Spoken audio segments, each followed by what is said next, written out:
Peter Obi and the Obedience recently escaped a gigantic trap set aside by the APC to destroy their quest in reclaiming their mandates from the court of law. The All Progressive Congress are fully aware that Bola Ahmed Tinubu's disqualification is 100% certain and guaranteed. And that is why these guys are doing everything possible to jeopardize Peter Obi and the Obedience. These guys planned and executed two fantastic attempts to trap in Peter Obi, but it did not work. It all started when APC, the All Progressive Congress, created various Twitter handles trying to impersonate Peter Obi, the Obedience, and all of his supporters. And the first fake Twitter handle that was created by the All Progressive Congress is named Harry of Milan. This particular Twitter handle made a very inciting tweet that almost jeopardized Peter Obi and the Labour Party in the Presidential Elections Petitions Tribunal. Harry of Milan created a tweet threatening Haruna Samani. Samani, who is the lead judge in the Presidential Elections Petitions Tribunal, received a threat from this particular handle stating that the life of him and his family members are in danger if he doesn't declare Peter Obi of the Labour Party the winner of the Presidential Elections Petitions Tribunal. This is a very inciting statement and tweet that can easily land any Obedient and even Peter Obi in the custody of DSS. This threat invariably goes down to all of the panel of 5 justices of the Presidential Elections Petitions Tribunal, with Moses Ugo, Bolaji Yusuf, Justice Stephen Ada, and Abba Mohammed as members. And this was the very first attempt to put the Obedience in trouble and also jeopardize all of the capabilities and abilities of Peter Obi in the Presidential Elections Petitions Tribunal, but it did not work. But the second attempt set aside by the All Progressive Congress nearly worked to its perfection.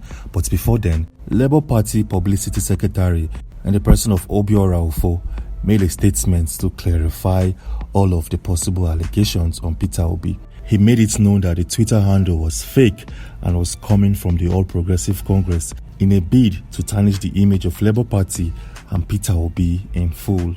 Well, this is a clear indication that the All Progressive Congress sees Peter Obi as a big threat. They know Peter Obi and his legal counsel team exposed a lot of hidden dirt hidden away from Nigerians concerning the presidential elections. The All Progressive Congress knows that Peter Obi is the only person at the moment that can stop their presidency, and that is why they're trying every means, everything necessary to make sure they stop or quiet Peter Obi.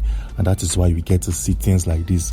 We get to see fake Twitter handles trying to impersonate the Obedience or Peter Obi, spewing trash on social media, and even go as far as threatening the justices in the Presidential Elections Petitions Tribunal.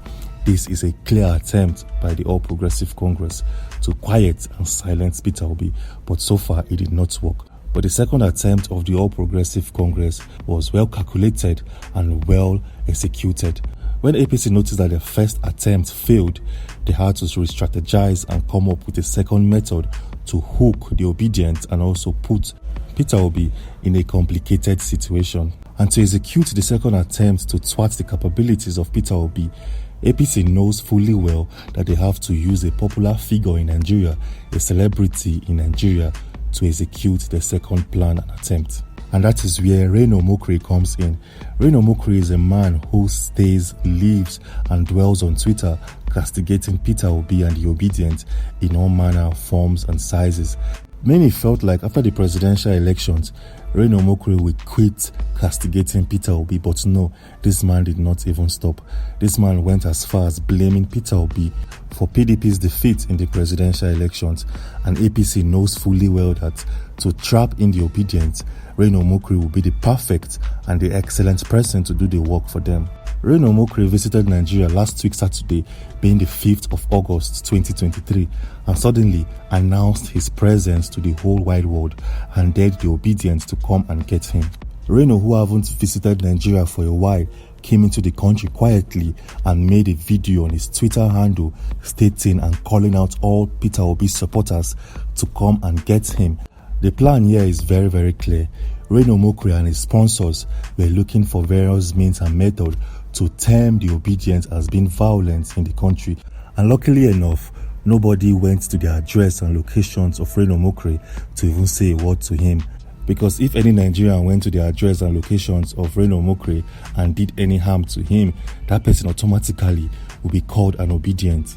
And Labour Party can be termed as a very violent political party and may be called a terrorist group in Nigeria. And the second attempt of Labour Party failed woefully because it did not work. And currently, Reno Mokre left the country without any form of harm or danger in his own part, because the obedients aren't violent in nature. These guys are the lovers and supporters of Peter Obi. These guys are the fans, people trying to make sure Peter Obi reclaims his mandate from the court of law. The obedients just want justice and the constitution in the country to be respected. The obedients are not violent in nature. The obedients don't issue out any form of threat to anyone, and the All Progressive Congress are trying to term the obedients and Labour Party and also Peter Obi as being violent in nature, as being a political party that uses violence to achieve their aims and ambitions. The All Progressive Congress are simply scared. These guys knows for sure that Peter Obi 100% is going to reclaim his mandate from the court of law, because during the presidential elections petitions tribunal, Peter Obi and his legal counsel team performed excellently. These guys dug up various debts hidden by All Progressive Congress and by INEC. Labour Party and its legal counsel team brought up various forms of evidence, witnesses, data, materials that clearly shows that the presidential elections conducted in Nigeria were heavily rigged to favor a particular politician in the country. And that is why the All Progressive Congress can go to any extent to make sure that they thwart the abilities of Peter Obi. They can do anything, they can create any forms of allegations on Peter Obi, but so far so good, it's not working in favor of the All Progressive Congress. Anyway, to see the current date and time when the presidential elections petitions tribunal will give a verdict on the presidential elections, click on the video showing right here on your screen. Click on this video and I will see you there.